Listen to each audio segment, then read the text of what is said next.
Pak Tani sedang bekerja dan Dogi bermain di sekitar kandang binatang peliharaan Pak Tani.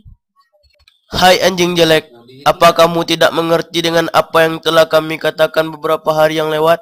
Kenapa kamu masih ada di sini? Apa kamu tidak kapok? Tidak, kuda. Maksud kamu apa? Aku tahu, kamu dan binatang lainnya sangatlah berguna bagi keluarga di sini. Kalian semuanya memberikan suatu hal yang berguna dibandingkan aku yang tidak bisa menghasilkan apapun.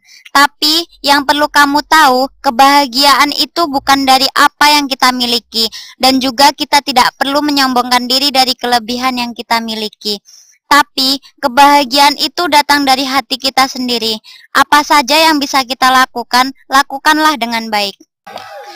Kuda pun sadar dan terharu mendengar kata-kata Dogi, dan binatang yang lainnya ikut terharu, dan mereka semua akhirnya sadar bahwa apa yang selama ini mereka lakukan tidaklah sebanding dengan kebahagiaan yang telah diberikan Dogi itu untuk tuannya.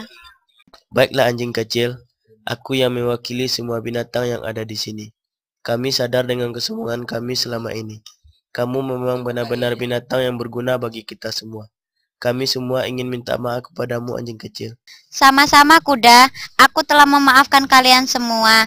Dan aku mau kita semua bersama-sama memberikan yang terbaik buat Tuan kita.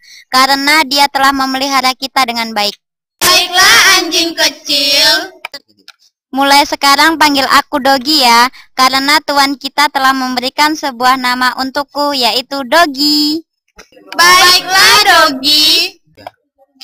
Jangan sedih karena kamu tidak dapat melakukan sesuatu seperti orang lain karena memang tidak memiliki kemampuan untuk itu. Tetapi apa yang kamu dapat lakukan, lakukanlah itu dengan sebaik-baiknya. Dan jangan sombong jika kamu merasa banyak melakukan beberapa hal pada orang lain, karena orang yang tinggi hati akan direndahkan, dan orang yang rendah hati akan ditinggikan.